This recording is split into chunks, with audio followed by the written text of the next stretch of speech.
मैं डॉक्टर भामा अग्रवाल आपके अपने यूट्यूब चैनल पर आपका स्वागत करती हूँ, अभिनंदन करती हूँ। आइए प्यारे बच्चों, आज हम छायावादी कवि जयशंकर प्रसाद द्वारा रचित आंसू नामक कविता का अध्ययन आरंभ करते हैं। यह प्रसाद जी का एक सुप्रसिद्ध प्रेम काव्य है, जिसमें प्रेम के संयोग और वियोग दोनों ही रूपों का बड़ा मार्मिक हृदय स्पर्शी चित्रण हुआ है।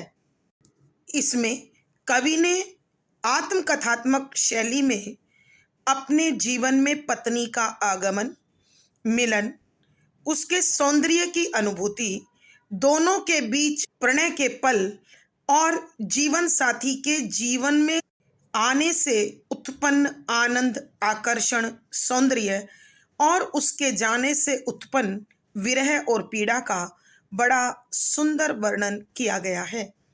यद्यपि इस काव्य को प्रेम काव्य कहा जाता है, परंतु इसमें विरह की प्रधानता है, जैसा कि इसके नाम आंसू से पता चल रहा है।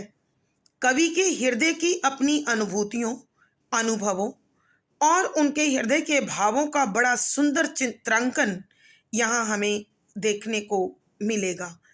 तो आइए प्रसंग और विशेष सहित उनकी इस कविता की अब हम व्याख्या पढ़ते हैं। पद संख्या 4। क्यों व्यथित व्योम गंगा सी, छिटकाकर दोनों छोरें, चेतना तरंगिनी मेरी, लेती है मृदुल हिलोरे। प्रसंग। प्रस्तुत पद हमारी हिंदी की पाठ्य पुस्तक हिंदी भाषा एवं आधुनिक कविता में संकलित छायावादी कवि जयशंकर प्रसाद जी द्वारा रचित आंसू नामक कविता से लिया गया है। संदर्भ। यहाँ कवि अपने जीवन साथी के साथ बिताए मधुर पलों के बीत जाने पर आज इस वियोग की दशा में उन्हें याद कर तड़प रहे हैं, दुखी हो रहे हैं और उनका यह दर्द इन पंक्तियों में इस प्रकार छलका है। शब्दों के अर्थ। व्यथित, दुखी, परेशान। व्योम गंगा सी, आकाश गंगा के समान। छिटका, बिखराकर अथवा फैली हुई। छोरे, किनारे। चेतना, सजीवता, जागृति। तरंगिनी, नदी। मृदुल, कोमल। हिलोरें, लहरें। यहाँ कवि प्रसाद आकाश गंगा के साथ अपने जीवन की यादों को और अपने विशेषतः अपने जीवन साथी के साथ बिताए मिलन और वियोग के पलों की तुलना आकाश गंगा से करते हैं। जिस प्रकार आकाश गंगा में अनेक तारे मिलकर आकाश में विचरण करते हैं, ठीक उसी प्रकार कवि के हृदय में उनके जीवन साथी से जुड़ी हुई अनेक मोहक सितारों की भांति चमकती हुई आकर्षक और मधुर यादें हैं। उनका मिलन और वियोग इस आकाश गंगा के दो किनारे ठीक उसी प्रकार हैं, जैसे एक तरफ उसकी उत्पत्ति और दूसरी तरफ उसका विलय होता है। अर्थात कवि कहना चाहते हैं कि जिस प्रकार आकाश गंगा में अनेक सितारे समाहित होकर, जुड़कर, मिलकर उसे आकाश गंगा का रूप देते हैं, ठीक उसी प्रकार जीवन साथी से जुड़ी हुई मधुर यादें सितारों की भांति चमकती हुई आकर्षक हैं, जो कवि के हृदय में छाई हुई हैं। और आज ये छाई हुई यादें ही उन्हें अधिक पीड़ा दे रही हैं। उनका पूरा का पूरा जीवन पीड़ामय नजर आता है, दर्द से भरा नजर आता है, दुखी नजर आता है। और यही मधुर यादें आज एक नदी का रूप धारण कर चुकी हैं, जिसमें अनेक कोमल भाव, अनेक प्रेमपूर्ण यादें उसकी लहरों का रूप धारण कर चुकी हैं। और इस नदी की लहरों के रूप में कवि के जीवन में भी अपने जीवन साथी से जुड़ी अनेक यादें हैं। यहाँ कवि ने अपने जीवन साथी से मिलन और विरह तक की यात्रा को आकाश गंगा और नदी दोनों के माध्यम से स्पष्ट करने की कोशिश की है। आकाश गंगा में अनेक तारे होते हैं और नदी में अनेक लहरें होती हैं। वैसे ही कवि के जीवन में अनेक स्मृतिमय बातें हैं, यादें हैं। भावार्थ, कवि के कहने का भाव यह है कि उनका पूरा का पूरा जीवन अब उन यादों में सिमटकर अत्यंत दुखी है, पीड़ित है, वेदनामयी है। विशेष, यहाँ कवि ने अपने हृदय की पीड़ा को आकाश गंगा और नदी के माध्यम से व्यक्त किया है। शुद्ध साहित्यिक खड़ी बोली है, लक्षणा शब्द शक्ति है, वियोग श्रृंगार रस और माधुर्य गुण है, आत्मकथात्मक शैली में रची गई रचना है। यहाँ व्योम गंगासी उपमा अलंकार, चेतना तरंगिनी रूपक अलंकार, व्यथित व्योम गंगा अनुप्रास अलंकार, क्यों प्रश्न आदि अलंकारों का सुंदर सटीक प्रयोग हुआ है। पद संख्या 5, बस गई एक बस्ती है, स्मृतियों की इसी हृदय में नक्षत्र लोक फैला है, जैसे इस नील निलय में। प्रसंग, प्रस्तुत पद हमारी हिंदी की पाठ्य पुस्तक हिंदी भाषा एवं आधुनिक कविता में संकलित छायावादी कवि जयशंकर प्रसाद द्वारा रचित आंसू नामक कविता से लिया गया है।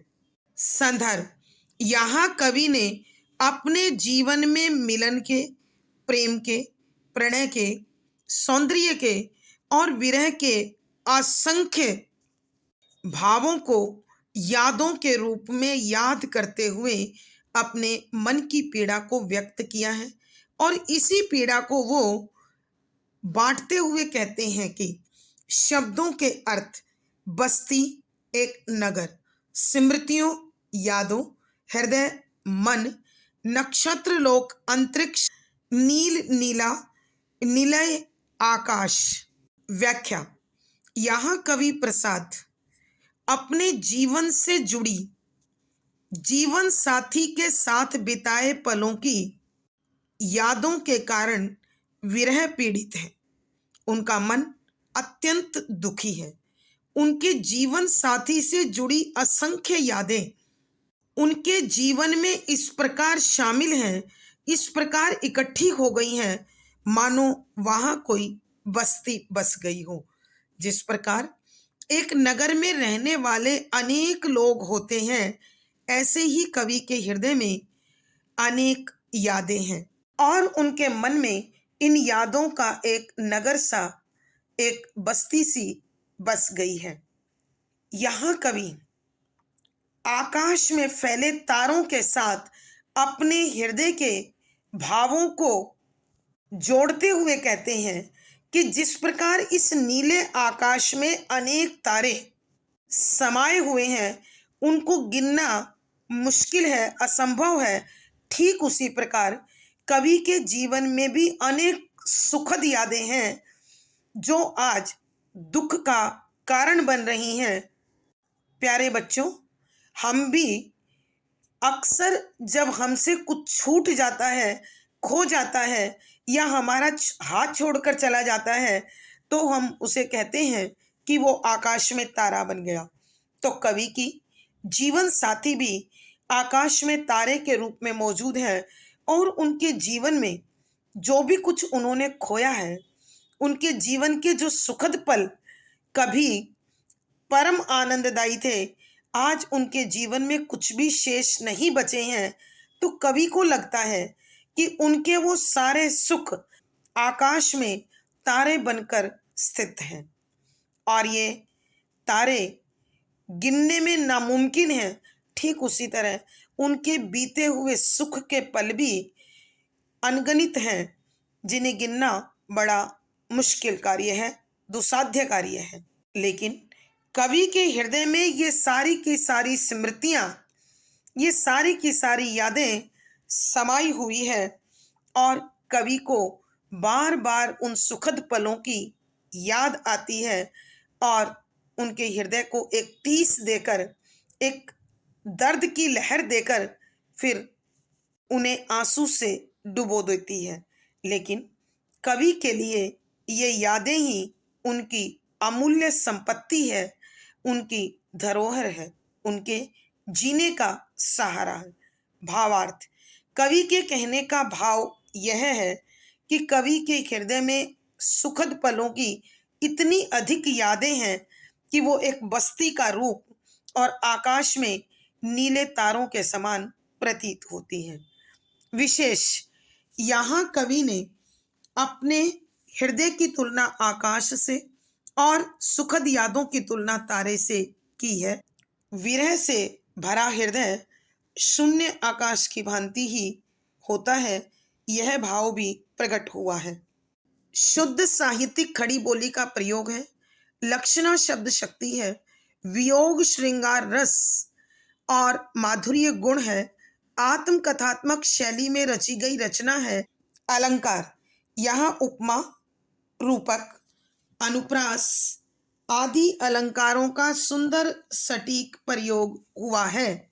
संख्या 6, ये सब सफुरलिंग है मेरी, इस ज्वालामयी जलन के कुछ शेष चिन्ह हैं केवल मेरे उस महामिलन के। प्रस्तुत पद हमारी हिंदी की पाठ्य पुस्तक हिंदी भाषा एवं आधुनिक कविता में संकलित छायावादी कवि जयशंकर प्रसाद द्वारा रचित आंसू नामक कविता से लिया गया है। संदर्भ: यहाँ कवि ने अपने जीवन से जुड़े जीवन साथी के साथ बिताए मधुर पल, अपने प्रेम, अपने मिलन, सौंदर्य और विरह के क्षणों का बड़ा सुंदर और मार्मिक चित्रण किया है। और कवि बताते हैं कि आज उनके हृदय में जो करुणा है और आंखों में जो आंसू है, वो इसी प्रेम का प्रसाद है, परिणाम है। इन्हीं भावों को स्पष्ट करते हुए वो लिखते हैं कि शब्दों के अर्थ: सफुरलिंग चिंगारियां, ज्वालामयी आग के भांति जलने वाली, तपन देने वाली, जलन अग्नि, यहाँ पीड़ा की जलन है, शेष बाकी चिन्ह निशान, महामिलन जीवन साथी से मिलना। व्याख्या: यहाँ पूर्व पद में कवि ने नीले आकाश में फैले हुए तारों की तुलना अपने हृदय में समाये हुए सुखद पलों की यादों से की है। तो जो तारे टिमटिमाते हैं, जो तारे चमकते हैं, तो कवि का कहना है कि ये चमकते हुए सितारे वास्तव में सितारे नहीं हैं, बल्कि उनके हृदय में जो प्रेम के खोने से उत्पन्न विरह की आग है, उसकी जलती हुई चिंगारियां हैं। और ये चिंगारियां साक्षी हैं, ये प्रमाण है कि उनका अपने जीवन साथी के साथ जो महामिलन हुआ था, आज ये उन्हीं के चिन्ह बनकर, उनके निशान बनकर आकाश में सितारों के रूप में स्थापित हो गई हैं। अर्थात कवि कहना चाहते हैं कि आकाश के ये टिमटिमाते हुए, चमकते हुए सितारे उन्हें आज शांति, सौंदर्य और आनंद देने की बजाय उनकी पीड़ा को कहीं और बढ़ा रहे हैं, कई गुना बढ़ा रहे हैं। साथियों, विरह की रातें दिन से भी अधिक घातक होती हैं, अधिक दुखदाई होती हैं। तो कवि के हृदय में और जीवन में अब विरह ही शेष है, अतः ये रात उनके लिए दुखदाई है। आकाश में चमकते हुए सितारे और चांद उनकी जलन को, उनकी पीड़ा को कई गुना अधिक बढ़ा देते हैं। भावार्थ: कवि के कहने का भाव यह है कि उनके सुखद पल या उनके जीवन के सभी सुख आज आकाश में तारे बनकर स्थित हैं, जो उनके जीवन से हमेशा के लिए चले गए हैं। विशेष, यहाँ कवि ने अपने विरह का मार्मिक चित्रण किया है। शुद्ध साहित्यिक खड़ी बोली है, लक्षणा शब्द शक्ति है, वियोग श्रृंगार और माधुर्य गुण है, आत्मकथात्मक शैली में रची गई रचना है। यहाँ अनुप्रास, रूपक, स्मरण आदि अलंकारों का सुंदर सटीक प्रयोग हुआ है। आज की कक्षा में प्यारे बच्चों इतना ही। अगली कक्षा में फिर मुलाकात होगी। आशा है पढ़ा गया विषय आपको अच्छी प्रकार से समझ में आया होगा। अपने भाव व विचार कमेंट बॉक्स में अवश्य लिखें। वीडियो को लाइक करें, शेयर करें और ऐसी ही शैक्षणिक वीडियो के लिए चैनल को सब्सक्राइब करें। आपका दिन और जीवन मंगलमय हो, इसी शुभकामना के साथ धन्यवाद, आभार।